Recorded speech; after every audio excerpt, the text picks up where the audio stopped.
안녕하세요. BNP 파리바 증권에서 채권금융부를 맡고 있는 권용관 본부장입니다. 투자자, 기업, 금융기관 그리고 법무법인에서 요즘 많이 논의되고 있는 ESG 관련 이슈들을 실무적인 관점에서 대화를 나누고자 이러한 웨비나를 저희가 준비했습니다. 오늘 보니까 한 800명 정도의 분들이 이제 이번 웨비나에 등록하셨는데요. 이것만 봐도 지금 요즘 ESG에 대한 관심이 얼마나 뜨거운지 알 수 있습니다. 그래서 많은 관심 감사드리고 금일 패널 디스커션에 앞서 법무법인 세종의 황영기 고문님께서 간단히 최근 ESG 이슈에 관하여 말씀 주시겠습니다. 먼저 황영기 고문께서는 삼성투신, 삼성증권 대표이사 등 삼성그룹 금융계열사 대표이사 및 우리금융지주, KB금융지주 회장을 거쳐 금융투자협회 회장 임기를 마치신 후 2018년부터 법무법인 세종의 상임 고문으로 재직 중이십니다. 그러면은 황 고문님을 자리에 모시도록 하겠습니다. 네, 여러분 안녕하십니까? 지금 소개받은 황영기입니다. 저는 지금 세종의 상임 고문으로 있습니다. 최근에 ESG가 기업과 금융권의 주요 화두로 부상하면서 저도 시류를 따라서 관심을 갖게 됐고, 현재는 한화생명이사회 내에 ESG 위원을 맡고 있고 또 한 언론사의 ESG 자문위원도 겸하고 있습니다. 오늘 BNP 파리와 함께하는 ESG 세미나에서 인사 말씀을 드리게 돼서 개인적으로는 큰 영광입니다. 오늘 온라인으로 참석해 주신 여러 기업들과 금융회사, 기관 투자자 관계자분들과 뜻있는 시간을 가져보고자 합니다. 최근 언론 보도에 따르면 2020년 한 해 글로벌 ESG 펀드에 약 3,500달러의 신규 자금이 유입되었다고 합니다. 그리고 EU에서는 2021년 3월 1일부터 EU 영내의 은행, 연기금, 자산운용사 등 금융 서비스 부문에서 지속 가능 금융 공시 규제, Sustainable Finance Disclosure Regulation을 시행하는데, 이것은 ESG 리스크로 인한 재무적인 손실, 환경, 사회적 목표에 기여하는 투자 규모, 그리고 그 부정적 영향 등을 의무적으로 공시토록 요구하고 있습니다. 기업 측면에서는 EU 기업과 거래하는 경우 공급자의 인권, 환경 상황에 대한 실사 보고서를 요구하는 경우가 생기고 있고, 앞으로 이런 요구 사항을 법제화하려는 움직임도 있는 것으로 파악되고 있습니다. 제가 보기에 ESG 세 가지 중에서 environment가 가장 앞에 온 것은 나름 이유가 있다고 생각을 합니다. 기업의 사회적 책임이나 지배구조 문제는 기업이 속한 국가나 당시의 사회적 발전 상황에 따라서 주관적인 평가가 불가피한 측면이 있습니다. 이에 반해서 환경의 문제는 환경 오염의 측정과 그에 대한 개선 노력이 지표화되어서 이제는 권고 내지 공시의 수준을 넘어서 국제사회에 강행 규범화하고 있는 것으로 판단됩니다. 2015년 파리 기후협정을 계기로 해서 모든 국가가 지구 평균 기온 상승을 산업화 이전 대비 2도씨 이하로 낮추는 장기 목표를 설정하고 2050년까지 탄소 배출 넷 제로 달성을 위한 세부 전략을 속속 발표하고 있습니다. 또한 Renewable Energy 100 캠페인은 이제 캠페인 수준을 넘어서서 유럽의 경우 기업들의 탄소 배출 목표량을 달성하지 못하면 벌금을 내던가 탄소 배출권을 구입해서 목표를 맞추도록 강제하고 있는 것으로 알고 있습니다. 이렇게 세상이 빨리 변하고 있습니다. 그동안 한국은 세계 9위의 탄소 배출국이자 수출 7위의 제조 강국임에도 불구하고 세계적인 ESG 트렌드와는 다소 뒤처져 왔던 것이 사실입니다. 재벌 중심의 경제성장 신화와 성장 만능주의가 팽배해 있어 왔던 우리 사회의 모습을 생각하면 일부 선각자들을 제외하고는 기업의 사회적 책임이나 지배구조 문제는 그리 중요하지 않게 생각해 왔던 것이 사실일 것입니다. 환경 문제 또한 비용 절감이나 생산성 향상이라는 논리 앞에서 그 빛을 잃었던 것 또한 사실일 것입니다. 그러나 앞으로는 ES 기준에 미흡한 기업들은 투자자들이 외면할 것이고 대출이 제한될 것이고 고객들이 떨어져 나갈 것입니다. 미리 대비하지 않으면 나중에 엄청난 환경 비용을 지불할 수도 있고 아예 공급망에서 퇴출될 수도 있습니다. 저희 세종의 변호사들이 조사한 바에 따르면 부지불식간에 이미 한국의 경우도 ESG 관련 이슈들이 법제화되었거나 될 예정으로 있습니다. 예를 들어서 환경의 경우는 저탄소 녹색 성장 기본법이라든지 화관법, 화평법 등이 있고 사회적 책임 관련해서는 공정거래법, 개인정보보호법, 금융소유자보호법, 노동조합법, 양성평등기본법 등이 있고 지배구조 관련해서는 상법의 일부 개정, 금융그룹 감독법 등이 현실화됐습니다. 다시 말씀드리면은 ESG의 일부 항목은 중장기 규범적 목표이지만은 많은 항목들이 이미 법제화되었거나 실행 규범화되어서 ESG를 단순히 평가와 인증의 대상으로만 보아서는 안 된다는 뜻이며 빠른 시일 내에 기업 경영 전략에 ESG를 통합하고 구체적인 실행 계획을 세워서 액션에 돌입해야 한다는 의미입니다. 부담이 많이 되시죠? 기술력이 뛰어나고 시장 지배력이 강한 회사들은 ESG 경영을 적극 실천해 나가는데 큰 어려움이 없어 보입니다. 그러나 상당수의 기업들에게는 ESG 경영이 발생시킬 추가 비용이 부담스러울 수도 있습니다.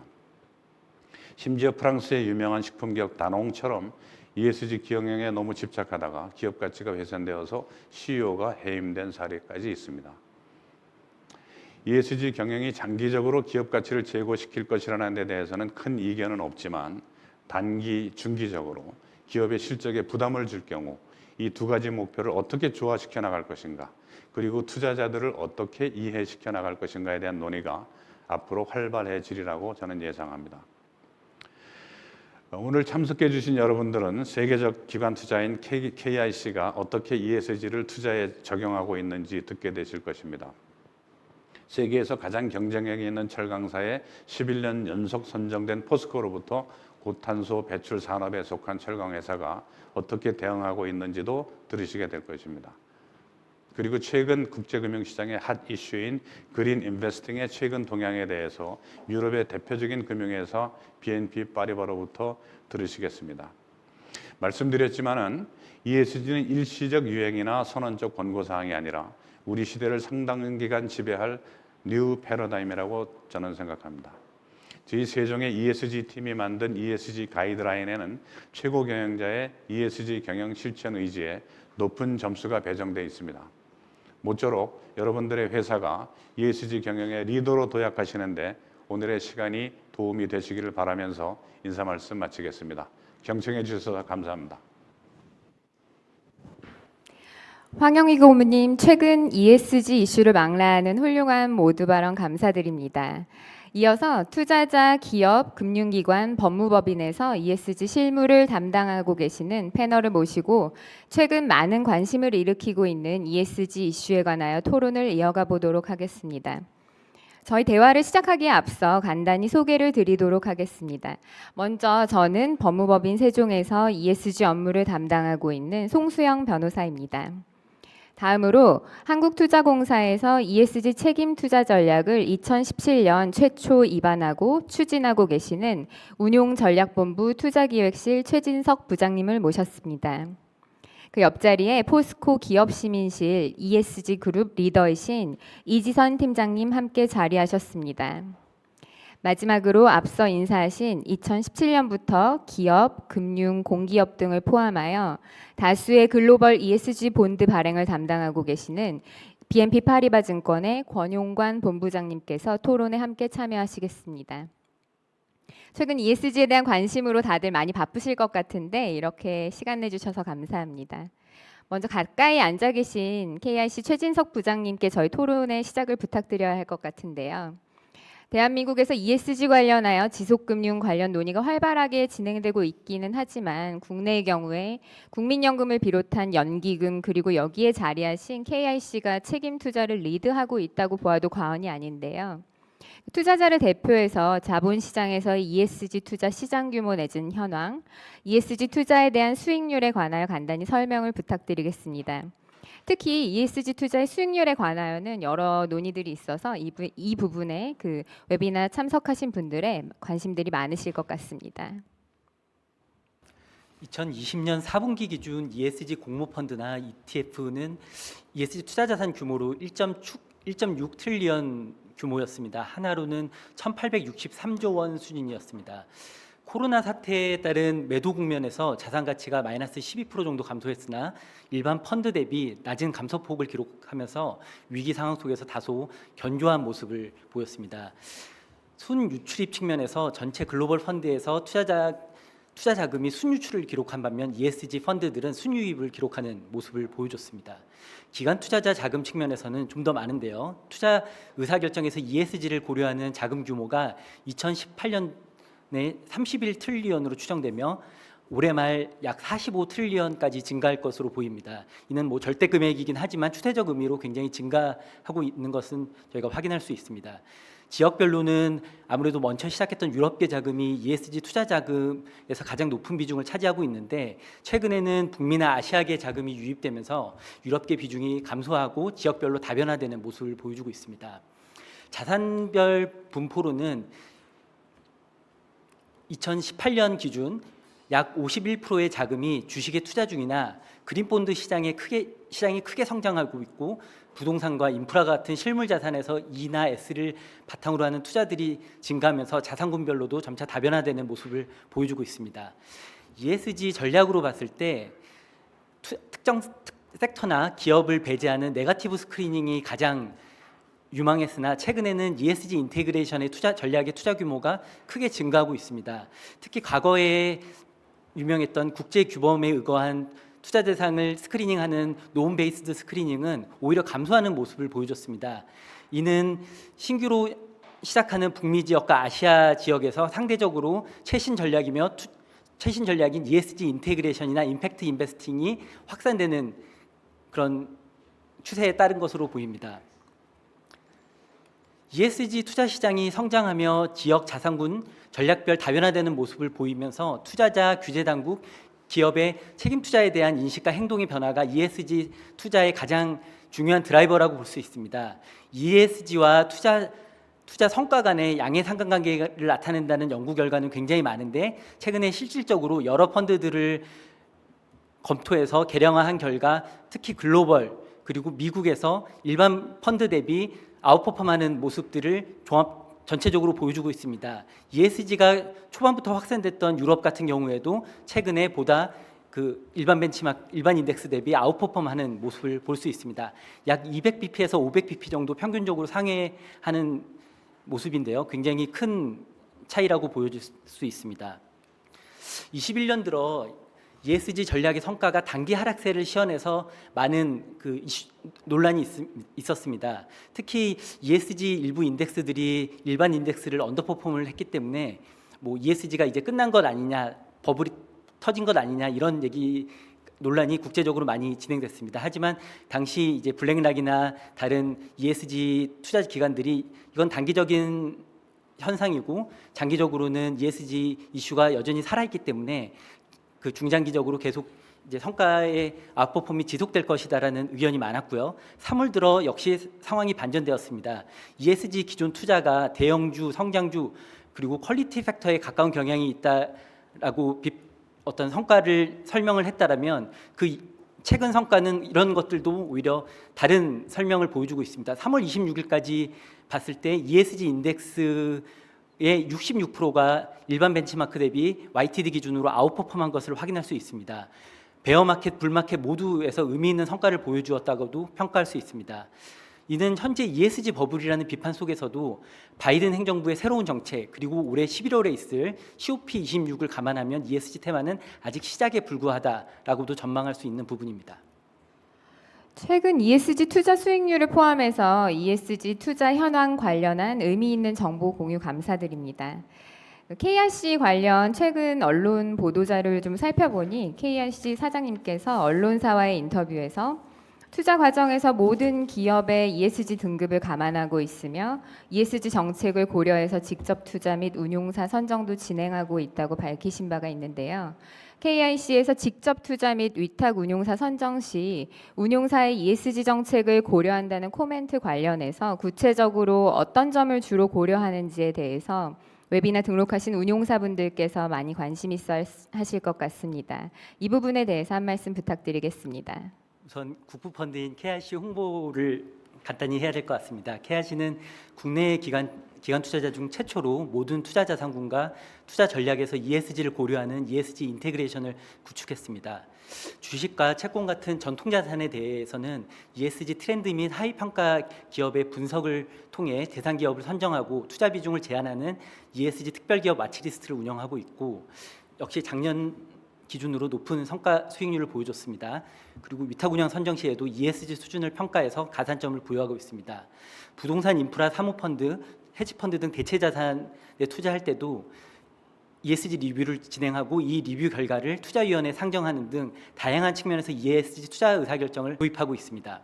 국부펀드인 KRC가 책임투자나 ESG 관련 정책을 단순히 운용사 등 거래 상대방에 대한 평가만을 적용하는 것은 아닙니다. 기관 투자자 간의 연대 또는 ESG 중심의 파트너십도 굉장히 중요하게 생각하고 있고 이를 중심으로 ESG 국내 확산을 위한 노력을 기울이고 있습니다. 예를 들어 글로벌 네트워킹 및 커뮤니케이션 강화 차원에서 ICGN을 국내 기관 투자자 중 최초로 가입했고 작년 말에는 국부펀드 기후변화 대응 협의체인 OPSWF 역시 가입했습니다. 또한 국내 공공기관 투자자 중 최초로 TCFD 지지선언도 작년에 수행했습니다. 저희가 1년에 한 번씩 ESG 데이 역시 개최하고 있는데 올해는 좀 더 규모를 키워서 여러 기관 투자자들을 초대해서 개최할 예정이고요. 저희는 그 국내 기관 투자자 중 역시 최초로 지속가능 투자 보고서도 발행했습니다. 홈페이지에서 참고해 주시면 감사하겠습니다. KIC의 ESG 투자 관련한 정책이 단순히 평가, 피평가가 아니라 ESG 투자의 국내외 확산을 위한 노력을 계속하고 계시다는 코멘트가 매우 의미 있게 다가오는 것 같습니다. 마지막으로 투자를 받는 피투자 기업 입장에서는 KIC에서 어떤 기준으로 ESG 요소를 평가해서 해당 ESG 평가 결과를 근거로 투자 의사 결정에 이르게 되는 것인지 궁금해하실 것 같은데요. 자체 평가 체계를 구축하셨는지 아니면 국내외 ESG 평가 기관의 평가 결과를 활용하고 계시는 것인지 포함해서 ESG 요소의 투자 의사 결정 과정과 KIC 투자 내용에 대해서 코멘트를 부탁드리겠습니다.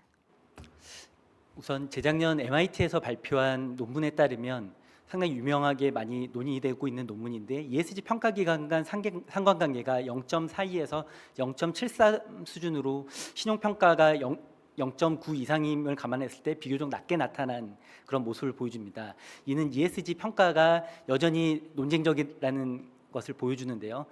그 KIC를 비롯한 기관 투자자들이 이런 이슈에 대해서 충분히 파악하고 있고 외부 평가기관의 평가 결과를 결합하고 자체 분석하는 등 나름의 방법을 통해서 이를 투자 대상 기업들을 평가한다는 것을 말씀드리고 싶습니다. 과거에는 ESG를 일종의 비재무적 기준으로 보고 이를 충실히 지키는 기업들에 대해서 높게 평가하는 프랙티스였는데 이런 이유로 ESG를 포트폴리오에 적용했을 경우 리스크 관리 측면에서 도움을 준다는 게 널리 퍼졌습니다. 하지만 최근에는 그런 수준이 아닙니다. ESG를 선제적으로 받아들이고 이에 맞게 비즈니스 모델을 근본적으로 변화하는 기업들이 자본시장에서 높게 평가를 받고 있습니다. KIC 역시 앞서 말한 인테그레이션 외에도 적극적인 ESG 분석을 통해서 ESG 전략 펀드를 운영하고 있고 또한 저희가 정부의 그 그린 앤 서스테너빌리티 본드 발행에도 참여해서 이 자금을 가지고 부동산 인프라 등 다양한 대체 자산 투자를 통해서 그린 소셜 프로젝트들에도 투자를 하고 있습니다. 그 ESG가 과거와 같은 어떤 홍보나 CSR 차원에서 접근하려는 일부 기업들이 있다는 것을 압니다. 그 ESG를 외적으로 강조하고 홍보 수단으로만 활용하는 데 그치고 비즈니스 모델에 대한 근본적인 고민을 하지 않는다라면 ESG 워싱이라는 비판을 받을 수 있고 글로벌 기관 투자자들의 외면도 받을 수 있다라고 생각합니다. ESG 관련 투자 규모, 수익률 등 시장 현황, 국부펀드로서 위탁운용사 선정에서 ESG 요소 고려 과정, 그리고 투자기업 선정 과정에서의 ESG 평가의 반영에 관하여 짧은 시간에 잘 정리하여 주신 KIC 최진석 부장님께 감사드립니다. KIC 최 부장님 코멘트를 들으면서 기업 입장에서는 ESG 관련하여 어떤 변화가 있었는지 알아보면 좋겠다는 생각이 드는데요. 이지선 팀장님, 철강 산업은 전통적으로 온실가스 배출이 많아서 저탄소 경영으로 가는 것에 부담이 많을 것으로 생각되는데요. 기업의 핵심 비즈니스가 탄소 배출량이 많아서 저탄소 경영을 위해 많은 노력을 하고 있는 기업들을 대표해서 포스코에서 그간 ESG 관점에서 추진하셨던 여러 노력들에 관해서 소개를 부탁드리겠습니다. 네. 포스코에서 ESG 실무를 담당하는 팀장으로서 저희 포스코의 ESG 활동을 여기서 다 소개드릴 수는 없지만 우선 ESG 활동에 대해서 말씀드리기 전에 저희 포스코 기업 시민 경영 이념에 대해서 간략히 좀 소개를 드리겠습니다. 이 자료를 보시면 보이실 텐데 저희가 2018년도에 이전까지 철강업, 제철보국이라는 경영 이념을 가지고 있다가 철학을 가지고 있다가 2018년도에 창립 50주년을 맞아서 100년 기업으로 거듭나기 위해서 기업 시민이라는 경영 이념을 새롭게 선포했습니다. 쉽게 말씀드리면 기업 시민은 그 기업의 시민이라는 인격을 부여해서 마치 시민처럼 그 사회에서 역할과 책임을 다하는 것이다라는 의미로 쉽게 볼 수가 있겠는데 보시면 이제 포스코는 철강업뿐만이 아니라 건설, 케미칼, ICT 굉장히 다양한 업종의 이제 경영 활동을 하고 있습니다. 그래서 업이 다양해졌기 때문에 우리들을 하나로 묶을 수 있는 경영 이념이 또 필요했고, 그다음에 또 이번 자료를 또 보시면 저희가 볼 때는 이전까지의 이제 기업의 경영 활동은 단순한 전력 질주였다면 지금은 뭔가 약간 그 기업의 경영의 그 룰이 바뀌었다, 경쟁의 룰이 바뀌었다. 전력 질주만 하면 되는 게 아니라 중간중간에 허들도 있고 장애물도 있고 길이 자체도 좀 늘어난 것 같고, 그래서 이러한 그런 새로운 바뀐 세상에 대해서 잘 대처를 하기 위해서 저희가 새롭게 기업 시민 경영 이념을 선포했다고 보시면 될 것 같습니다. 이 자료는 좀 많이 보셨을 것 같은데요. 저희 그 BRT 선언, 이해관계자 자본주의 다 많이 들어보셨을 겁니다. 그래서 저희는 이제 기업 시민 경영 이념을 2018년도에 선포를 했기 때문에 나름대로 저희는 좀 선제적으로 이런 것들 좀 잘 대응을 해오고 있다라고 내부적으로는 좀 이야기를 하곤 합니다. 저희가 이제 그 어떻게 하면 그럼 직원들로 하여금 기업 시민에 대해서 잘 이해를 하고 그다음에 ESG라는 요소들을 잘 이제 실천할 수 있게 할까라고 고민을 하다가 저희가 이제 기업 시민 헌장이라는 걸 만들었습니다. 이제 헌장 여기 보시면 잠깐 보실 수가 있을 텐데요. 저희가 19년도 7월 25일에 포스코 기업시민 헌장을 제정을 했고 이 기업시민 헌장은 다른 기업에는 없는 포스코만의 독특한 기업 문화이자 또 기업시민의 방향을 알려준 나침판이라고 볼 수가 있는데 ESG를 말씀드리면서 왜 기업시민 헌장을 보여드리냐면 이 기업시민 헌장의 각각의 문구와 실천 원칙들에는 ESG 관련한 요소들이 모두 다 담겨져 있습니다. 기업시민 헌장에는 사회와의 조화, 동반성장, 그다음에 공정하고 투명한 그런 경영 활동, 환경, 안전, 다양성 이 모든 것들이 들어있기 때문에 저희 내부적으로는 그 직원들에게 기업 시민 헌장에 나와 있는 실천 원칙들을 잘 지키면 ESG에 대한 성과는 자연스럽게 잘 이루어질 수 있다라고 얘기를 하곤 합니다. 그래서 ESG가 이제 갑자기 급부상됐다라고 이제 얘기들 많이 하시는데 사실 저희 기업 시민 경영 이념을 연계해서 설명을 하면 임직원들 입장에서는 좀 낯설게 여기는 것 같지는 않습니다.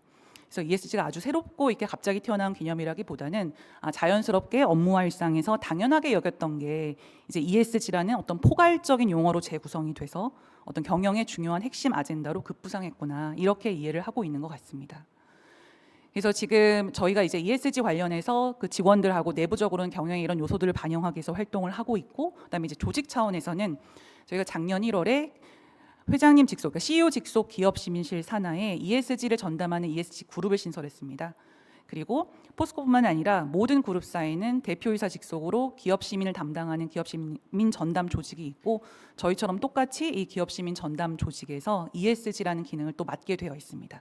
그래서 어떤 일련의 조직의 구조의 모습이 통일된 모습으로 이제 이루어졌다고 볼 수가 있고, 또한 지금 그 저희 같은 경우는 급변하는 대외 동향을 내부 유관부서에 잘 전달하고 그다음에 외부의 이런 대외 연구 성과를 조사를 해서 내부의 ESG 관리 수준이 잘 높아질 수 있도록 그런 변화하는 그런 역할도 변화 관리를 하는 역할도 담당을 하고 있습니다.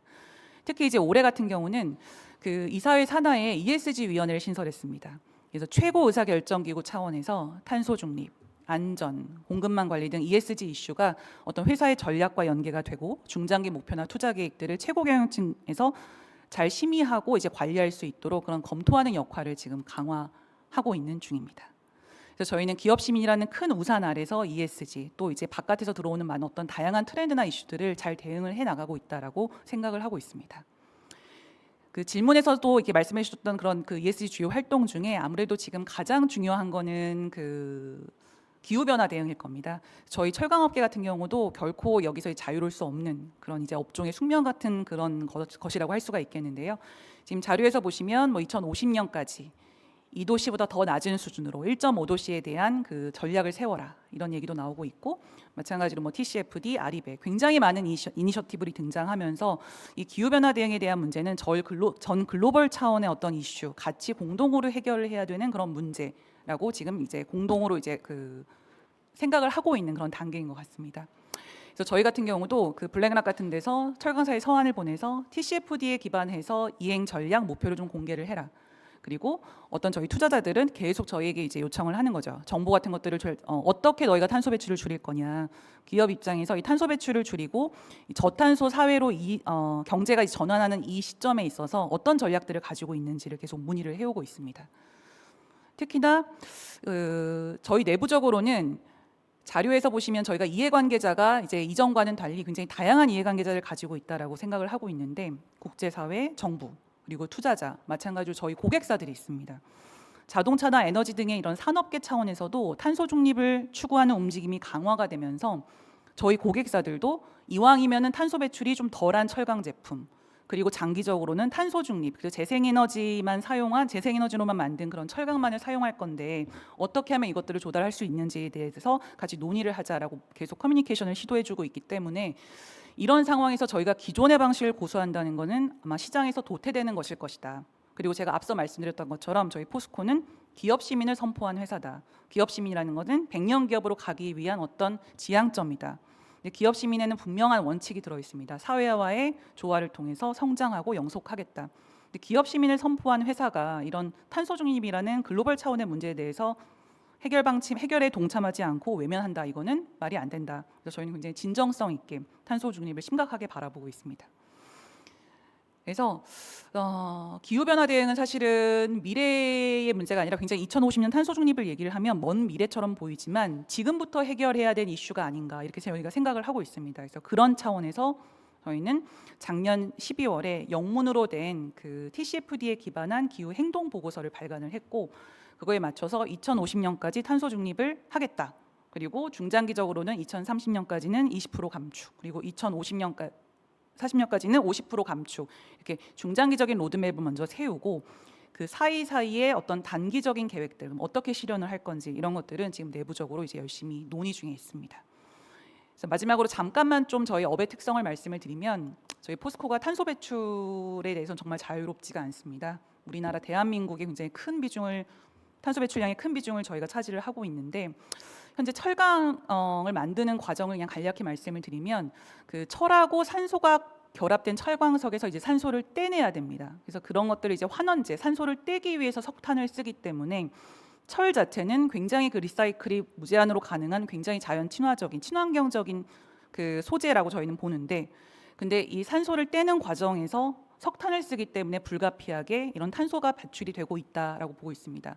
이제 그렇다면 현재 기술력을 감안해 보면은 저희가 탄소 중립을 달성하기 위해서 쉽게 이 석탄을 안 쓰고 다른 기술을 쓸 수 있는 기술은 현재는 뭐 전 세계 어느 철강사도 없기 때문에 이런 것들은 계속 기술을 개발하고 있는 중인데 대신에 이 환원제를 석탄에서 수소로 바꾼다면 그러면 기존의 생산 체제에서 이런 수소를 써서 좀 더 청정한 철강, 그린 철강을 만들 수 있는 그런 기술도 개발하고 체제를 갖춘다면 저희한테는 굉장히 큰 저희는 경쟁력을 갖출 것이다라고 보고 있는 겁니다.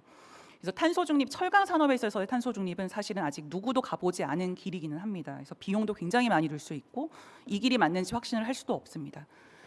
다만 저희가 이제 세운 목표, 세운 그 이행 그 단계별로 어떤 전략들을 써서 어떤 기술을 써서 그 탄소를 줄여 나가겠다 이런 계획도 중간중간에 수정이 되겠지만 그거와 더불어 저희는 이런 수소, 왜냐하면 그 수소를 사용함으로써 좀 더 청정한 철강을 생산할 수 있기 때문에 저희 포스코는 수소의 생산자이자 또한 최대 소비자가 될 수 있겠구나 그런 판단에서 이제 수소 산업에 진출을 한 거라고 보실 수가 있겠습니다.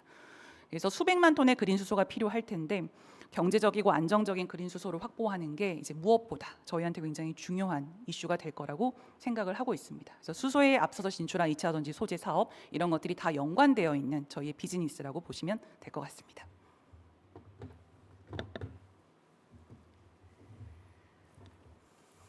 네, 그 ESG가 사람들의 관심을 받기 훨씬 전부터 ESG 경영을 내재화하고 수소환원 제철을 통해서 앞으로 100년을 준비하고 계시다는 설명과 더불어 그 저탄소 이행 관련하여 기업이 먼저 움직여야 한다는 점은 저도 참 많이 공감이 되는 부분입니다. 다음 주제로 넘어가서 포스코그룹의 ESG 관련 현황을 보면 계열사 중 한국기업지배구조원의 ESG 우수기업 대상을 수상하신 회사도 있고 상장사 ESG 평가에서도 동일 업종 내에서 높은 등급을 받은 계열사들이 많은데요. 또 설명하신 것처럼 포스코도 ESG 위원회를 도입하고 계시고 또 실제 경영 전략에서 ESG 관련 요소를 적극 반영하고 있어서 ESG 관련해서 선도적인 그룹으로 평가받고 있는 것으로 보입니다. 하지만 ESG 담당자 입장에서 보면 ESG 평가 등급이 해마다 발표되는 게 어쩌면 좀 부담이 되실 수도 있을 것 같은데요. 혹시 포스코에서 ESG 평가 등급 관련하여 노력을 기울였던 사항이나 현재 어떻게 신경을 쓰고 있는지 알려주시면 웨비나 참석 중인 상장 회사들의 많은 도움이 될 것 같습니다. 네. 사실 그 ESG 평가 기관들이 저희 같은 기업의 ESG 수준을 평가한다라는 거는 그 기업의 이해관계자들한테 기업의 어떤 경영 수준, 저희 포스코의 경영 수준을 좀 지표화해서 알리고 그다음에 저희의 가치를 좀 객관적으로 전달하는 데 그 목적이 있는 거라고 생각을 합니다. 그래서 기업의 어떤 ESG 담당자 입장에서 평가 등급을 부여받는다는 것 자체가 이제 부담은 아닙니다. 이거는 당연히 이제 커뮤니케이션의 한 과정이라고 생각을 하는데요. 평가를 통해서 우리의 경영 수준을 외부에 잘 알릴 수도 있고 또 우리가 잘 못하는 부분을 거꾸로 우리가 잘 인지를 해서 아 이게 대외가 우리를 보는 관점이자 시선이구나. 그럼 우리가 어떤 부분을 개선을 하면 좋을까라고 내부적으로 볼 수도 있는 그런 이해관계자 소통을 잘 할 수 있는 툴 또는 채널이라고 생각하기 때문에 그렇습니다. 다만 좀 저희 입장에서 좀 어려운 점은 사실 그 평가 기관들이 굉장히 많으신데 평가 기관마다 평가를 하고자 하는 방향 그리고 가치관이 다를 수가 있는 것 같습니다. 어떤 평가 기관은 지배 구조에 이제 그 좀 더 중점을 두고 평가를 할 수가 있고 또 어떤 기관은 사회 S 영역, 그러니까 소셜 영역에 더 중점을 둘 수도 있어서 사실 그 평가에 대한 방법론이나 그런 가중치들이 다르기 때문에 저희 기업 입장에서는 평가 기관에 따라 좀 더 상이한 결과를 받는 그런 결과들을 받아볼 때가 있습니다. 그래서 ESG가 워낙 그 커버하는 영역이 넓고 각 영역별 하위 항목들이 너무 여러 가지이기 때문에 또한 기업이 속한 이런 국가 지리적 특성, 저희는 뭐 이제 한국도 있고 굉장히 다양한 나라에서 경영 활동을 하고 있지만 그 국가가 처한 어떤 환경 때문에 어떤 요소 때문에 그런 평가들하는 그런 가중치나 이런 것들이 달라지는 경우도 존재를 해서 이 평가 기관들이 어떤 방법으로 어떻게 가중치를 두는지 이거에 따라서 조금 그 결과가 갈리는 것 같습니다. 그래서 현재까지는 저희는 이제 수많은 평가 기관에 모두 다 이제 대응을 할 수는 없는 것 같고 다만 저희가 세운 그런 우선순위는 우리가 중요하게 생각하는 이해관계자 또 이해관계자들이 우리한테 얘기하는 그런 평가부터 좀 잘 대응을 해서 진행을 해보자라고 보고 있고요. ESG 평가는 뭐 이제 듣고 계시는 청중분들께서도 너무 잘 아시겠지만 기본적인 프레임이 어떤 정책을 가지고 있느냐, 조직 있느냐, 또 실제로 기업에서 어떻게 프랙티스가 이루어지느냐를 본 다음에 기본 평가를 하고 그리고 이제 순간순간 발생하는 그런 이슈들에 대해서 플러스 마이너스 가감 요인을 해서 점수에 반영을 하고 있습니다. 다만 이제 그런 것들에 대해서 그냥 이제 일방적으로 기업하고 소통 없이 내지는 않고 인게이지먼트 프로세스가 있어서 저희한테 질문도 하시고 저희가 이제 잘못된 정보들은 다시 알려드리는 그런 일들도 하고 있는데 포스코는 저희는 일단 우선적으로 그 ESG 평가에서 바라보는 다양한 요소들에서 우선 우리가 정책을 잘 가지고 있는가, 지침들이 잘 갖춰졌는지를 점검을 했고, 그리고 이런 정책이나 지침들이 대외 트렌드에 맞춰서 좀 이제 업데이트를 할 필요는 없는지 이런 것들을 좀 점검을 했습니다. 그리고 이 ESG 그룹에서는 저희는 그 현업에 각각 담당하는 부서들한테 지속적으로 피드백을 주고 같이 논의를 하면서 이런 것들을 어떻게 대처를 하면 좋을지 그리고 세상의 시선이나 관점이 바뀌었기 때문에 이거는 이런 식으로 좀 바꿔보자라는 그런 활동들을 하고 있고 또 이슈나 사건이 어떻게 발생을 했을 경우는 그 언론사에 따라서 다양한 관점으로 보도 자료를 내고 이런 경우가 있어서 그런 것들은 좀 팩트에 기반한 보도가 이루어질 수 있도록 그래서 우리가 개선을 하려고 하는 회사의 노력들이 평가기관에 잘 전달될 수 있도록 그래서 회사의 경영 체계나 회사의 어떤 이제 기업 시민 ESG 경영에 대한 의지가 외부에 잘 알려질 수 있도록 좀 집중하는 그런 일들을 하고 있습니다. 네, 이 팀장님 그 설명하신 내용을 들어보니 왜 그 포스코를 모시고 ESG 관련한 기업의 노력을 들어보는 자리를 마련했는지 잘 알 수 있었습니다.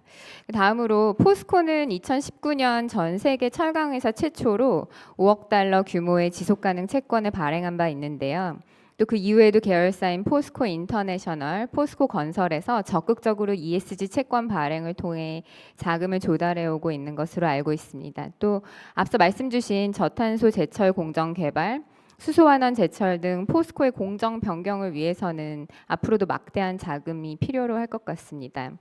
향후 자금 조달 방안으로 ESG 채권 발행을 고려하는 발행사들에게는 철강회사 최초였던 ESG 채권 발행에서 겪으셨던 어려움 그리고 그 해결 방안 관련한 경험 공유가 매우 의미 있을 것 같습니다. 마지막으로 이 부분에 대해서 한 말씀 부탁드리겠습니다.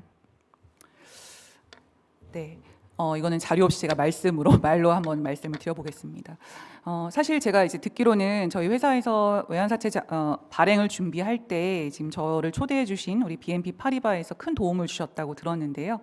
이게 아무래도 그 ESG 어떤 자본의 움직임에 따른 채권들, 그런 금융권에서의 움직임들이 한국보다는 당시에는 이제 유럽 미처 발달되어 있었던 것 같습니다. 그러다 보니까 저희 이제 기업 입장에서도 좀 더 앞선 그런 소식들을 전달을 해주셔서 저희가 이제 때에 맞춰서 좀 잘 준비를 했던 것 같고, 또한 그 최초로 이거를 준비를 하다 보니 저희 내부적으로 항상 그 어느 기준에 맞춰야 될지 좀 혼란스러웠던 것 같아요. 그래서 유럽 같은 경우는 굉장히 기준도 엄격하고 그런 채권을 발행하기 위해서 내야 되는 그런 다양한 그런 그 계획들이 있었을 텐데, 저희 회사 내부적으로는 이제 투자처나 이런 것들을 정할 때 이런 투자처로 투자를 한다면 이거 쓴다고 이제 용도를 정하면 잘 될 수 있을 것 같은데, 또 이제 협의하는 과정에서 이것보다 기준이 더 높구나 이런 것들을 좀 알게 되는 그런 시간들이 좀 있었습니다.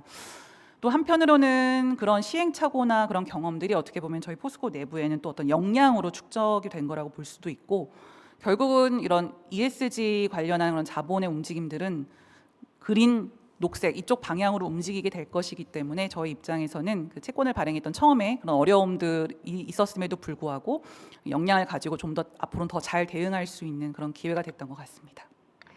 네, 이지선 팀장님께서 탄소 배출 관련하여 고민이 많은 기업들의 ESG 관련 노력, 그리고 ESG 채권의 발행 회사 입장에서 주목할 만한 많은 좋은 말씀 해주신 것 같습니다. 다시 한번 감사드립니다. 이제 BNP 파리바의 권 본부장님으로부터 ESG 관련한 금융기관의 시각을 한번 들어보도록 하겠습니다. 저도 ESG 업무를 하면서 통계를 유심히 보다 보니 ESG 채권 발행은 과거에는 공기업에서 많이 했는데 최근에는 또 민간기업 발행이 늘어나고 있고, 해외 발행뿐 아니라 국내 발행도 많아지고 있어서 전체적으로 시장이 커지고 있는 것 같은데요. 흔히 생각하기에 친환경 기업만이 ESG 본드를 발행할 수 있을 거라 생각하는데, 포스코도 그렇고 탄소 배출을 많이 하는 전통적인 산업군에 속한 기업들도 ESG 본드 발행에 성공한 사례가 자주 보이는 것 같습니다. 권 본부장님께서 소개하고 싶으신 ESG 채권 발행 사례가 있으실까요? 네, 먼저 ESG 채권 발행 사례를 말씀드리기 전에 일단 그 ESG 채권 시장에 대해서 간략하게 먼저 설명을 드려야 될 것 같습니다. 그 말씀하신 대로 ESG 시장은 지속적으로 커지고 있습니다. 2007년 유럽 투자은행 EIB의 첫 그린 본드 발행 이래 ESG 시장은 급속도로 성장해 왔고요. 앞으로도 더 커질 것으로 생각됩니다. 그 작년에 글로벌 시장에서 발행된 ESG 채권 규모는 약 4,900억 달러였고, 이는 2019년 대비 약 80% 증가한 규모입니다. 이것만 봐도 ESG 채권의 비중 및 중요도가 확대되고 있다는 것을 짐작할 수 있습니다.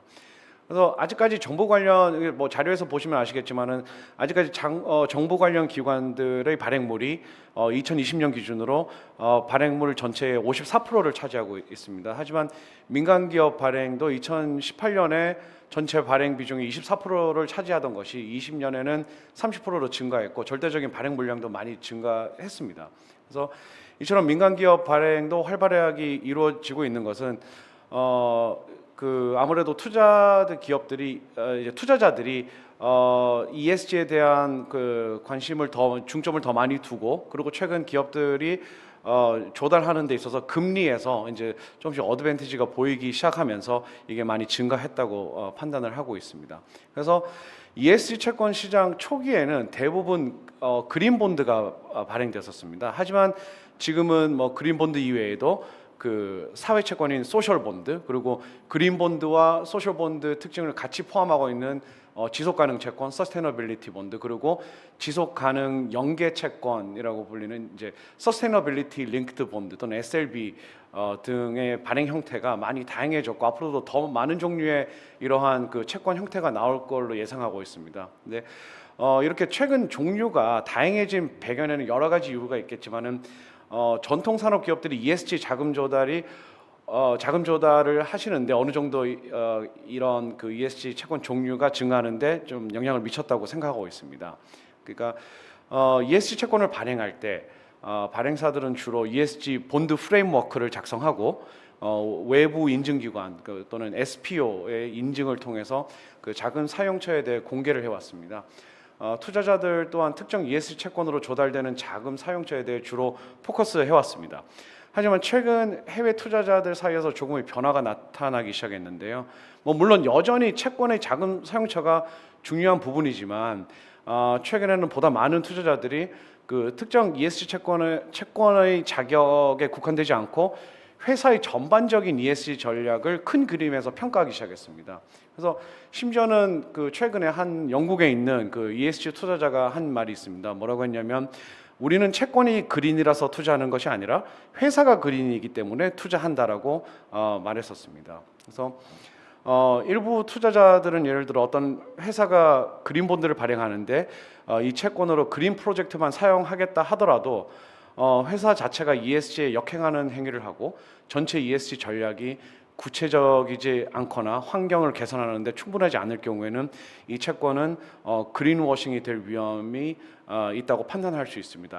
앞서 잠시 ESG 워싱이라고 이제 잠시 누가 설명하셨는데 뭐 그린워싱도 비슷한 개념입니다. 그러니까 간단히 말해서 ESG에 효과가 없지만 무늬만 그린이라는 뜻입니다.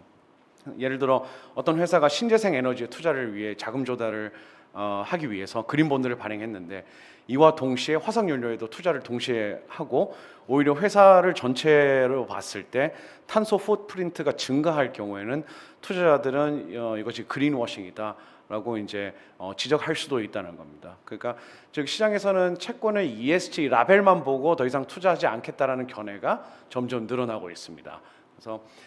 그래서 아무래도 그린워싱이라는 지적을 받을 가능성이 있는 기업들은 아무래도 전통 산업군에 포함된 기업이 있을 가능성이 더 높습니다. 그래서 이에 대응해서 이제 최근 시장에서는 ESG 채권의 종류 중에 하나는 그 서스테너빌리티 링크드 본드 SLB가 작년부터 시장에서 많이 발행이 되기 시작했고요. SLB를 간단하게 설명드리자면 발행사가 구체적인 친환경 목표를 설정하고 정해진 기간 내에 이 목표를 달성하지 못할 경우 금리를 인상시키는 스텝업 구조의 채권입니다. 일반 ESG 채권과 SLB 채권의 또 다른 큰 차이점은 SLB 채권의 경우 채권의 사용처보다는 회사 전체의 ESG 타겟이 가장 중요한 지표로 사용된다는 점입니다. 그래서 앞서 말씀드린 바와 같이 투자자들이 점점 큰 그림에서의 회사 전체의 ESG 계획 및 목표에 대해 중점이 바뀌고 있다는 것을 볼 수 있습니다. 그래서 뭐 최근에 발행된 몇 가지 사례를 말씀드리면 그리스에서 가장 큰 전력 회사인 퍼블릭 파워 코퍼레이션이라는 회사가 있는데요.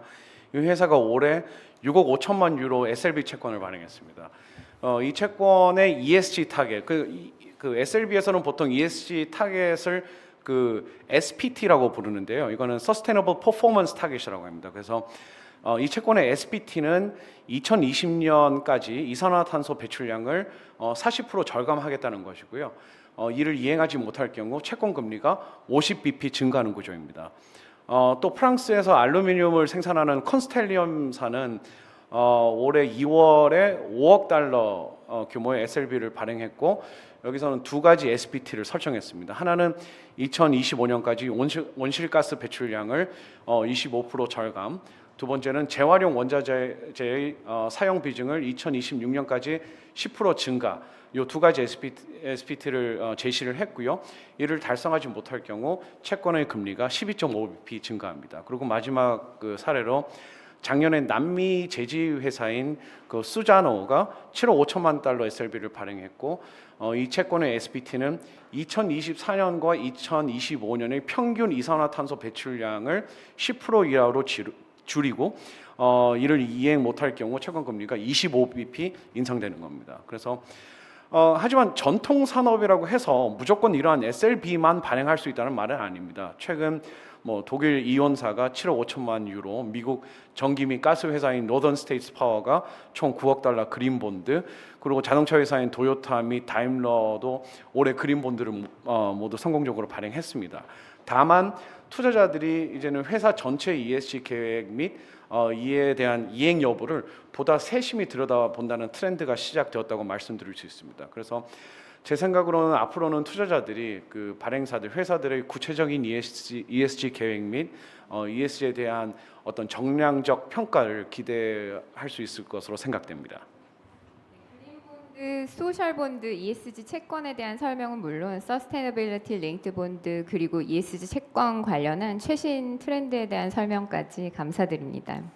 이번엔 좀 관점을 달리해서 BNP 파리바 내부에 관한 질문을 하나 드리려고 합니다. BNP 파리바의 경우에 금융상품뿐만 아니라 회사 내부 운영 관련해서도 ESG에 대해 구체적인 목표와 함께 내부 규정, 프로세스도 정비하는 등 그 ESG 경영을 적극적으로 하고 있다고 알려져 있는데요. ESG 글로벌 선도 은행으로서 BNP 파리바에서 ESG 전략이 어떤 식으로 발전했고 또 ESG 리스크를 어떻게 관리 내재화하고 있는지 소개를 부탁드리겠습니다. 네, 네, 저도 직원이지만 제가 느끼기에도 BNP는 ESG에 대해 전념하고 있고 내부적으로도 그 중요도가 더 커지고 있습니다. 제가 자료를 좀 준비를 하고 시작하겠습니다. 네. 특히 이제는 저희 BNP 경영진과 저처럼 이제 고객사를 대응하는 현업 직원들의 KPI에 이제 ESG가 포함되어 있습니다. 그래서 대내외적으로 ESG를 더욱 중시하고 있습니다. 그래서 BNP의 경우 글로벌 ESG 목표는 이사회에서 결정이 됩니다. 이러한 목표는 그 장기적인 사회적 환경적 요소를 고려하여 설정되고 기본적으로 UN SDG 그러니까 지속 가능 개발 목표를 기준으로 설정하고 있고 파리 기후 협약을 준수하기 위한 노력을 계속하고 있습니다. 그래서 이러한 목표에 맞춰 BNP가 이행하고 있는 액션을 몇 가지 알려드리도록 하겠습니다. 그래서 BNP는 업계 최초로 석탄 탈퇴에 대한 구체적인 타임라인을 발표했습니다. 2030년까지 모든 OECD 국가에서 석탄 익스포저를 제로로 만들고 2040년까지는 전 세계에서 석탄 익스포저를 모두 없애는 목표를 두고 있습니다. 또한 셰일가스, 오일샌드 등 우리가 얘기하는 non conventional 하이드로카본에 대한 파이낸싱도 모두 중단했습니다. 또 파리 기후 협약을 준수하기 위해서 BNP는 UN SDG에 직접적으로 기여하는 기업에 대한 대출 규모를 2022년까지 총 2,100억 유로 규모로 증대시킬 계획이 있습니다. 그래서 이에 더불어 또 앞서 이제 포스코에서 말씀하신 것처럼 저희도 BNP도 작년에 첫 TCFD 보고서를 발간하기도 했습니다. 이러한 노력으로 인해 유로머니 더 뱅커와 같은 이제 기관들로부터 많은 인정을 받게 되었습니다. 그리고 2020년 기준으로 저희가 서스테이너빌리티 본드 및 팬데믹 본드 각각 주간 실적 1위를 달성했고 BNP 자체 발행사로서 지난 4년간 5번의 그린 본드 발행을 통해 총 32억 5천만 유로를 조달한 바 있습니다. 그래서 이러한 채권 또는 금융상품 거래를 할 때 선행되어야 하는 저희 내부 프로세스를 들여다보게 되면 재무적인 요소 이외에 ESG, CSR 관련 리스크를 분석하게 됩니다. 이러한 분석은 고객사를 처음 접하게 되는 KYC 단계, 즉 이제 고객 알기 제도에서부터 시작됩니다. 회사에 대한 저희 내부 스크리닝 툴을 활용하고 전담 ESG, CSR 팀에서 ESG 관련 문제가 없는지 판단합니다. 이는 회사 레벨에서도 이루어지지만 거래하고자 하는 금융 상품에 대해서도 이루어집니다. 동시에 저희는 각 산업별로 내부 정책을 수립하여 고객사 또는 금융 상품이 이러한 정책에 부합하는지 확인을 하고, 그다음에 이외에도 저희는 ESG와 관련하여 거래 금지 기업 목록도 유지하고 있습니다. 그래서 뭐 조금만 더 구체적으로 이제 말씀을 드리면 그 저희가 ESG 리스크 분석의 일부로 저희가 사용하는 그 ESG 퀘스천에어 질문지가 이제 하나의 툴로 사용되는데 뭐 이게 좀 작아서 보이실지는 잘 모르겠지만은 이게 보시면 UN 글로벌 컴팩트에 가입되어 있는지, ESG 인덱스에 포함되어 있는지, 뭐 과거에 ESG와 관련해서 뭐 벌금을 지불한 경력이 있는지 등 기본적인 질문에서부터 부정부패, 산업안전, 인권, 공해 등 여러 방면에서 질문을 포함하고 있습니다. 그래서 이를 토대로 최종 ESG 분석 결과가 나오게 되고 이 결과 고객사의 최종 신용도 또는 크레딧 스코어에 반영됩니다. 모든 거래 이전에는 CSR 및 ESG 관련 문제가 없는 것이 확인되어야 하며 만약 리스크가 확인되면 저희 그 CSR ESG 부서로부터 승인을 받아야만 이제 거래를 진행할 수 있습니다. 그래서 마지막으로 저희 그 애뉴얼 리포트를 보시면 이제 제가 신용 평가사로부터 이제 받은 신용 등급을 공개하고 있습니다. 이는 당연히 이제 어떤 재무적인 관점에서 분석한 것을 이제 발표하는 것인데, 하지만 지금은 그 CSR 또는 ESG와 관련하여 비재무적 평가 또한 공개하고 있습니다. 다만 신평사 등급처럼 아직까지는 시장에 정형화된 기준이 없어서 저희는 현재 여러 가지 평가 결과를 모두 공개하고 있습니다. 예를 들어 BGIRS 레이팅, MSCI ESG 레이팅, 그리고 카본 디스클로저 프로젝트 랭킹 등 ESG 등급에 대한 정보를 공개하고 있습니다. 이처럼 BNP 파리바는 모든 이해관계자들이 이제 BNP의 ESG 포지셔닝을 이해하고 이제 평가할 수 있도록 최선의 노력을 다하고 있습니다. 네, BNP 파리바에서 채권금융 상품 거래를 할 때 ESG 관련한 검토 과정이 있고, 현재 또 이익이 되는 셰일가스나 오일샌드에 대한 그 파이낸싱을 중단하셨다는 설명은 탄소 중립 달성을 위해서 금융기관의 역할이 얼마나 중요한지에 대한 시사점이 있는 것 같습니다. 그리고 ESG 관련한 실질적으로 어떻게 리스크 관리를 하고 계신지에 대한 설명은 그 웨비나 참석하고 계시는 국내 금융기관 분들에게도 많은 도움이 될 것 같습니다. 이번에는 제가 좀 궁금한 게 있는데요. 그 저희가 채권과 같은 금융 딜이 있을 때 이제 법무법인들과 이제 많은 일을 같이 하게 됩니다. 그래서 변호사님과 이번 세미나도 준비하면서도 그렇고 이제 최근에 여러 법무법인에서 ESG와 관련된 팀을 만들었다고 하고 ESG 업무를 하고 있다고 이제 언론 보도도 나오고 하는데, 구체적으로 법무법인에서는 ESG와 관련해서 어떤 업무를 하고 계신지 설명해 주시면 감사드리겠습니다. 네, ESG 관련한 그 법무법인 자문은 그간에도 이제 많이 수행했던 환경, 사회, 지배구조, 개별 요소에 관한 자문이 있을 것 같고요. 그 다음에 그린본드, 소셜본드, 뭐 ESG 금융 관련한 자문도 있을 것 같고요. 최근에는 또 ESG 전반에 관한 약간 컨설팅 성격의 자문도 많은 요청이 있습니다. 또 이제 PEF에서 M&A 거래를 할 때 이제 타겟 대상 회사 실사 보고서 항목에 그 ESG에 관한 그 분석을 별도로 기재해 달라는 이제 요청도 꽤 자주 있고, 그 별개 항목으로 구성하지 않더라도 환경 관련 실세를 굉장히 타이트하게 하고 있는 것으로 보입니다. 상장 기업에서 ESG 평가 대응 관련한 자문도 이제 요청하는 경우가 있기도 하고, 또 이제 그 계열회사 ESG 전략 전반에 관한 자문 요청도 꽤 자주 있습니다. 이제 비상장 회사들이 이제 ESG 관련한 그 자문을 요청을 하는 경우에 이제 특히 이제 유럽에 수출을 하는 기업의 경우에 이미 이제 서플라이어 관련한 ESG 정책이 있는지 여부에 대해서 유럽 기업들이 신경을 쓰고 있어서 그 비상장 회사들도 최근에는 이제 저에게 자문 요청을 많이 하고 있습니다. 제가 이제 오늘 좀 설명드리고 싶은 부분이 있는데, 이제 ESG 자체를 기업에서 어떻게 보면 규제 관점으로만 접근을 하실 것이 아니라 이제 앞으로 변화에 대한 적응 관점에서 접근을 할 필요가 있다는 부분을 좀 말씀드리고 싶습니다. 그 ESG 관련한 여러 규제, 특히 이제 탄소 배출이나 환경 관련한 규제들은 이제 그 방향성은 분명하다고 보입니다. 그래서 이제 이런 점을 고려해서 회사의 이제 사업 관련한 전략들을 수립할 필요가 있는데요.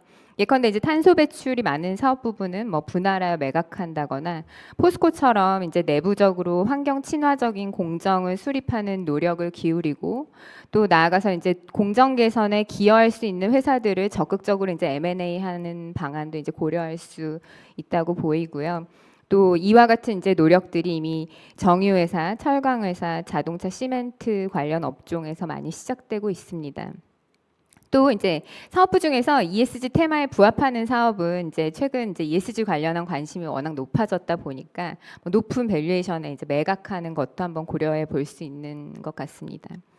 앞서 말씀드린 그 탄소 배출 공정 개선이나 이제 환경 친화적인 신사업 진출 그리고 M&A에 소요되는 자금들은 녹색 채권이나 이제 지속 가능 연계 대출 등 지금 현재 이제 시장에서 풍부한 유동성을 제공하고 있는 ESG 금융도 이제 적극적으로 활용할 수 있을 것 같은데요. 실제로 작년에 언론 보도를 통해 널리 알려진 그 M&A 딜들 중에서 ESG 관련한 거래는 이제 폐기물 처리 관련한 거래들이 많았던 것 같습니다. 저희 법인에서 수행한 딜 중에는 이제 신재생 에너지 관련한 자산에 투자한 그 국내외 거래들이 가장 활발했던 것으로 알고 있습니다. 그 내연기관 자동차에서 이제 그 전기차, 수소차로 자동차 이제 산업이 그 재편되는 거 관련해서 이제 전체 밸류체인을 고려해서 수혜가 예상되는 사업이 어떤 것일까 생각해 보다가 아무래도 이제 슬라이드에 있는 그 솔루스 첨단 소재 관련한 그 M&A 거래가 있지 않았나 생각되는데 이와 유사하게 이제 저탄소 경제로 이행하는데 필수적인 전환이 필요한 산업군에 대한 관심이 앞으로도 지속될 것 같습니다. 또 이제 제조업의 경우에는 원료 투입 자체를 이렇게 줄일 수 있는 기술, 그다음에 투입되는 원료가 재생 재사용 원료를 사용하는 그런 방식 이런 이제 좀 더 공정 관련해서 디테일하게 그 환경 관련한 요소들을 고려한 부문에 대해서도 앞으로 점점 관심이 높아질 것으로 보입니다. 네, 답변 감사합니다. 그래서 지금 벌써 시간이 좀 많이 지난 것 같은데요. 이제 변호사님 모시고 꼭 들어봐야 할 내용인 것 같은데 마지막으로 그 ESG 관련해서 꼭 알아둬야 할 규제에 관련 사항이 있으면 코멘트 부탁드립니다. ESG를 규제로 보지 말고 좀 새로운 시각으로 보라고 하면서 또 규제에 관해서 말씀드리려니 좀 그렇긴 한데요. 그 ESG 관련한 규제도 이제 크게 나눠 보면 ESG 개별 요소 관련한 법령, 그다음에 ESG 자체에 대한 규제, 그다음에 특정 산업에 적용되는 규제가 있고 또 금융기관에 대한 규제를 통해서 이제 간접적으로 투자 대상 회사에 대한 어떤 규제로 나눠 볼 수 있을 것 같습니다. 시간 관계상 여기서 이제 세부적으로 다 설명을 드리기는 어려울 것 같고 이제 ESG 개별 요소 관련한 이제 법령들은 아까 이제 황 고문님께서도 설명 주셨는데 그 환경 관련 규제나 노동, 산업 안전, 중대재해, 뭐 공정거래 관련한 그 사회 요소 관련한 규제, 그리고 상법, 공정거래법, 이제 지배구조 관련한 그런 규제 등 이제 광범위한 영역을 포괄하고 있습니다. 나아가서 이제 최근에 기후 리스크가 금융 부분에 미치는 영향을 분석하고 금융회사 감독기관이 수행해야 하는 역할 관련해서 이제 기후 리스크 관리 감독 계획에 관한 논의가 있습니다. 아직 세부적인 내용이 나오진 않았지만 금융기관은 이제 기업에 대한 대출 또 투자를 하고 있어서 감독 계획 내용이 나오게 되면 기업에 이제 각종 기후 관련 정보를 요구한다거나 기후 관련 리스크가 높은 자산에 대한 투자를 하지 않게 되는 경우 이제 기업에 대해서 직간접적으로 영향을 많이 미치게 될 것으로 보입니다. 제가 이제 환경, 뭐 사회 지배구조 관련한 그 법령, 개별 법령들을 좀 정리한 것들인데 이거는 뭐 넘어가도 될 것 같고요. ESG 공시 관련해서는 다들 이제 알고 계시는 바와 같이 현재 이제 그 자산총액 2조 원 이상의 유가증권 상장법인에 대해서 ESG 중 그 지배구조 관련한 내용에 대해서 기업 지배구조 보고서를 제출하도록 하는 것을 의무로 정하고 있습니다. 그 올해 이제 1월에 발표된 기업 공시제도 종합 개선 방안에서 이제 ESG 요소 전체를 담은 지속 가능 경영 보고서에 관해서 이제 2030년까지 유가증권 상장법인 전체에 대해서 의무화하겠다고 이제 발표한 바 있는데요. 뭐 2030년에 의무화하는 게 좀 늦은 게 아니냐. 그다음에 기업 지배 구조 보고서랑 지속 가능 경영 보고서를 개별적으로 공시하라는 거냐 뭐 포함해서 이제 앞으로 이제 좀 정리될 부분이 많이 있어 보이고 2030년에 이제 의무화하는 거 관련해서는 좀 앞당겨질 가능성이 있어 보입니다. ESG 국내 규제 관련해서 이제 이렇게 정리할 수 있지만 제가 이제 중요하게 보고 있는 ESG 관련한 규제는 이제 유럽의 규제입니다. ESG 관련해서는 아무래도 이제 유럽에서 선도적으로 논의를 이어가고 관련 규제들도 어떻게 보면 이제 유럽에서는 급진적으로 이루어지고 있는 부분이 있는데 관련 내용들이 이제 국내에 영향을 미치는 것들도 있고 해서 이제 국내 또 그리고 국내 규제 내용도 유럽 규제를 좀 쫓아가는 부분도 있어서 좀 소개를 드리고자 하는데요. 그러니까 EU에서는 이미 이제 ESG 즉 비재무 정보 공개에 관한 지침을 2014년에 제정해서 2018년부터 이제 시행을 하고 있습니다. 보시면 이제 근로자 수 500인 이상, 자산 총액 2천만 유로 또는 순매출 4천만 유로 이상의 이제 기업에 대해서 ESG 관련 정보를 의무화하는 내용인데요. 이 지침에 이제 그 해당 유럽 기업의 공급업체, 그다음에 하청업체의 ESG 관련 의무 준수 여부도 공개하도록 하고 있어서 ESG 관련해서 이제 이미 그 국내 기업들 중에서는 유럽 해당 기업으로부터 관련 정보 제공 요청을 받는 경우가 다수 있는 것으로 알고 있고. 저희 법무법인도 이제 그 리걸 서비스 프로바이드 관련해서 외국계 기업으로부터 이제 ESG 관련한 정보를 공개하도록 요구를 받은 적도 있습니다. 그래서 이제 유럽에서는 또 이런 움직임과 비슷하게 그 EU 영내에 설립된 그 모든 기업의 서플라이어에 대해서 그 유럽 기업에 대해서 인권 및 환경 실사를 의무화하는 내용의 법안이 이제 제안된 바 있습니다. 아직 통과되진 않았는데요. 이제 그 실사 결과에 따라서 공급망에서 아예 배제되거나 당장 이제 교체되진 않더라도 그 회사가 이제 꼭 필요하기 때문에 공급망에 유지하고 있다고 하더라도 이제 점진적으로 이런 ESG 관련한 요소를 갖춘 기업으로 교체될 위험이 있습니다. 그래서 이 부분은 좀 이제 많은 국내 기업들이 관심을 가지고 있고 지금 이제 많은 기업들이 그래서 ESG 관련해서 이런 요청에 부합하는 어떤 제도를 갖추어 나가려고 노력하고 있는 것으로 알고 있습니다. 그 황 고문님께서 이제 모두 발언에서도 말씀해 주셨는데 SFDR이라고 해서 EU 영내 금융기관 및 그 금융상품 관련해서 ESG 관련 리스크를 공시하도록 하는 내용의 그 지속가능 금융 공시 규제가 이제 올해 3월부터 벌써 시행되고 있습니다. 현재는 이제 레벨 1 단계라고 해서 이제 원칙적인 내용만 준수하도록 하고 있지만 앞으로 이제 점점 어떻게 공시해야 되는지 구체화될 예정입니다. 마지막으로 이제 작년 7월에 발표된 EU 텍서너미 관련해서 말씀을 드리고자 하는데요. 이제 텍서너미는 어떤 활동이 환경 목적에 부합하는 경제 활동이냐에 대한 분류 체계인데요. ESG 투자 즉 환경 관련 투자의 기준으로 작동하게 됩니다. 특히 이제 텍서너미에서 배제되면 ESG 관련 투자에서 배제되기 때문에 텍서너미에 포함되고자 하는 산업계의 노력도 있는 것으로 알고 있습니다. 국내에선 작년 이제 12월 환경부에서 발표한 녹색 채권 가이드라인 부록에 이제 텍서너미 약간 초안 형태로 제시되어 있는데 이제 올해 중에 K 텍서너미 관련한 이제 내용이 발표될 것으로 알고 있습니다. 제가 영국 관련한 내용도 좀 준비하긴 했는데 이제 영국 규제 관련해서 간단하게 말씀드리면 연기금이나 대기업 및 상장기업에 대해서 그 TCFD 권고안에 따라서 기후 정보 공개를 의무화하고 있다는 점을 말씀드리고 시간 관계상 상세한 설명은 생략하도록 하겠습니다. 네. 이렇게 바쁘신 와중에 오늘 시간 내주셔서 너무 감사드립니다. 이런 자리를 통해서 이제 투자자, 기업, 금융기관 그리고 법무법인 입장에서 각자 ESG에 대한 그 관점과 인사이트를 공유해 주셔서 ESG에 관심을 갖고 계신 모든 분들에게 이제 도움이 되었을 것 같습니다. 참고로 저희 오늘 발표한 그 발표 동영상은 유튜브에서 다시 보실 수 있습니다. 아무튼 아무쪼록 금일 웨비나가 이제 ESG 관련한 최근 여러 이슈들에 관한 여러분들의 이해에 많은 도움이 되셨기를 바랍니다. 감사합니다.